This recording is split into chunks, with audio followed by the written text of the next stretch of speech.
Tetapi penonton Mulyono dan penonton Deddy Mulyadi sama. Itu soalnya. Ngirim anak ke barak itu dangkal. Orang Pak KDM juga tidak ingin diskusi dengan DPRD Pak. Disampaikan di media sosial, ngapain diskusi dengan DPRD, bikin lama katanya. Sebagai pengawas.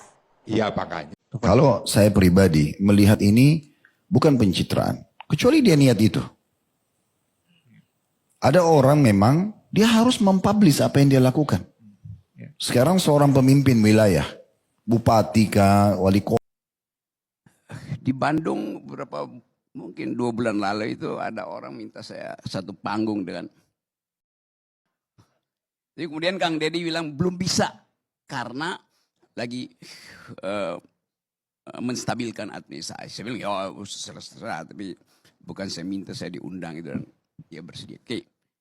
Coba kita lihat ya apa yang saya ikuti apa yang kalian ucapkan tadi itu. Saya tidak ingin bicara soal watak, strategi, kemampuan membangun public opinion dari Kang Deddy. Karena pada akhirnya pembandingnya cuma Mulyono. Kan dari tadi Anda ngomong begitu. Kenapa pembandingnya nggak Bung Karno misalnya coba? Atau Bung Karno juga bicara hal-hal yang retorik. Tetapi dengan logika yang kuat gitu. Sehingga bisa dibantah retoriknya selamat, logiknya selamat. Jadi samar-samar saya mulai melihat bahwa yang berbahaya sebetulnya bukan Deddy Mulyadi, Yunto Mulyono. Tetapi penonton Mulyono dan penonton Deddy Mulyadi sama. Itu soalnya. Nih ada Armando bicara tentang mengajar teori komunikasi itu. Di dalam teori komunikasi ada satu prinsip yang menerangkan bagaimana orang mengkonsumsi kedangkalan gitu. Apa namanya deh ya? Society of the spectacle. The society of the spectacle. Gimana bahasa Indonesianya?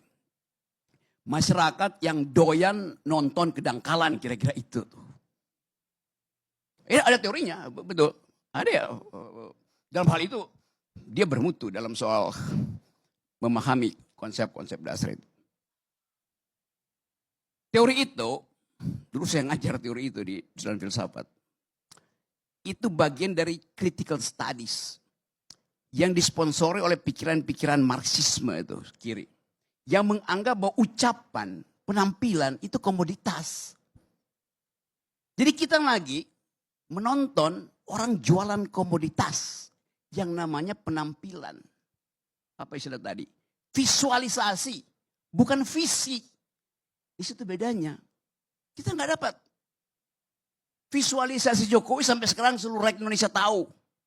Gorong-gorong, kesederhanaan. Tapi visinya orang nggak ingat. Deddy Mulyadi juga dimulai dengan problem yang sama.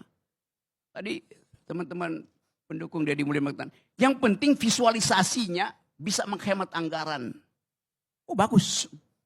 Tapi dalam politik orang mau ukur, visualisasi itu demi apa kalau visinya dangkal. Mengirim anak ke barak itu dangkal. Barak itu didisiplinkan tubuhnya. Kalau kita belajar teori-teori disciplinary society oleh Michel Foucault misalnya. Fungsi barak militer mendisiplinkan tubuh. Bukan mengajak orang berpikir. Apa istilahnya dia? The docile body. Tubuh yang didisiplinkan. Yang ditekuk, dibentuk. Anak itu nakal karena kreativitasnya bertumbuh. Diperlukan pedagogi. Yang dihasilkan oleh Deddy Mulyadi ada demagogi itu. Kirim ke barak itu. Kenapa enggak Gibran dikirim ke barak? Perusahaan-perusahaan pemasang iklan di televisi dan di medsos. Jangan pasang iklan kalau televisi tersebut atau medsos tersebut masih mengundang Rocky Gerung sebagai narasumber yang hampir setiap kata-katanya selalu mengejek orang, bahkan menjelek-jelekan pejabat pemerintah Indonesia dan berbagai orang, ya.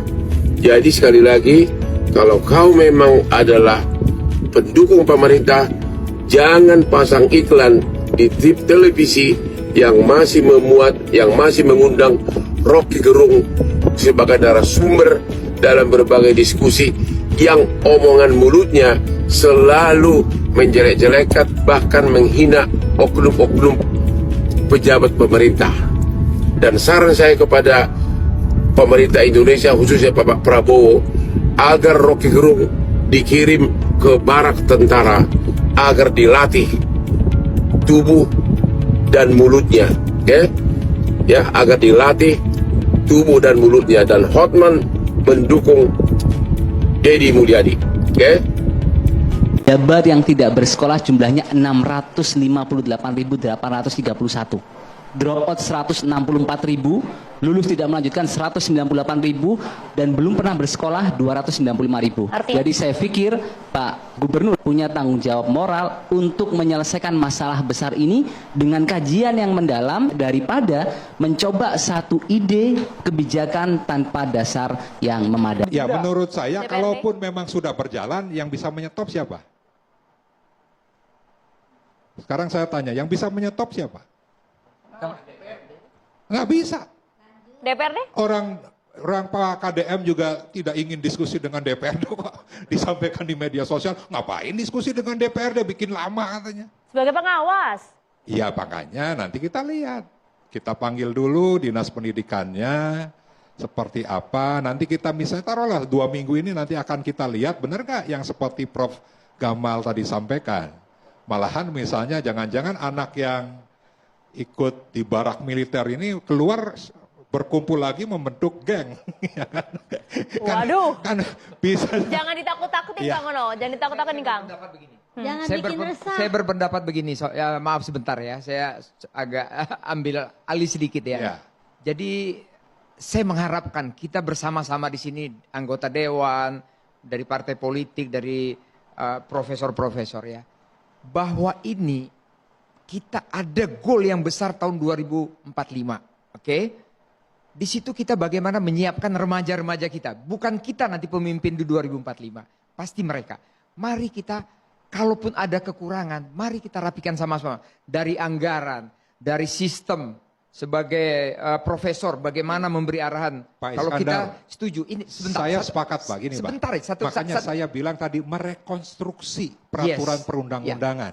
Karena apa? Saya yakin undang-undang Sisdiknas, Iya. berbagai macam turunannya Iya. itu sudah dibahas lama. Iya, saya setuju. Melibatkan seluruh stakeholder, melibatkan juga ahli pendidikan, ahli anak dan sebagainya. Iya. Maka apabila ini ingin jalan, menurut saya kita lakukan dulu rekonstruksi hukum perundang-undangannya. Iya, itu Ini boleh. negara hukum, Pak. Iya, mari dibicarakan. Ya, Mari. kan itu. Itu adalah tugas anggota dewan yang terhormat, semuanya silakan dibicarakan. Namun tadi saya katakan ada kalimat saya. Ini adalah extraordinary action, di mana berikanlah kesempatan ini. Kita lihat, jangan kita berasumsi. Yang kurang mari kita perbaiki. Tapi goal kita bagaimana? Agar negara kita ini 2045 jangan mau ketinggalan dengan Asia Tenggara. Kalau perlu jangan mau ketinggalan dengan Asia. Saya sepakat Pak Iskandar. Terima kasih. Bonus demografi ini menjadi Demografi. kekuatan kan itu Pak. Iya. Tetapi saya lebih setuju malahan tentaranya yang masuk sekolah. Iya tidak siswanya yang masuk ke militer Pak. Iya, iya. Oke. Baik, Sebentar, Kang Itu Ono. dari saya. Itu dari saya. Terakhir dari saya. Kalau saya pribadi melihat ini bukan pencitraan, kecuali dia niat itu. Ada orang memang dia harus mempublish apa yang dia lakukan. Sekarang seorang pemimpin wilayah, bupati kah, wali kota, gubernur, atau sampai pada tingkat menteri dan presiden misalnya. Dia kan diamanahkan tugas. Bagaimana caranya supaya memang tersampaikan ke masyarakat kalau dia sudah melakukannya? Ya gak ada masalah. Dibuat konten, memang ini loh, jalanan memang yang sedang dibuat ini, jembatan ini, sekolah itu, gak masalah. Lalu kemudian dia himbau masyarakat misalnya, ini sudah kami lakukan, tolong dijaga dengan baik-baik. Apa masalahnya? Pencitraan dari mana ini? Kan gitu. Jangan selalu su'dzon ini ya, sangka buruk terus. Ini saya yakin yang suka sangka buruk ini pasti paling banyak keriputnya, paling banyak ubannya, paling banyak masalahnya ini. Maaf yang beruban kalau yang sudah tua nggak apa-apa. Perdebatan antara Rocky Gerung dan Deddy Mulyadi mencerminkan dinamika yang sehat dalam demokrasi kita, di mana kritik dan gagasan saling diuji dalam ruang publik. Rocky, sebagai intelektual publik, mengajak kita berpikir kritis terhadap kebijakan, terutama soal esensi dan dampaknya terhadap kualitas masyarakat.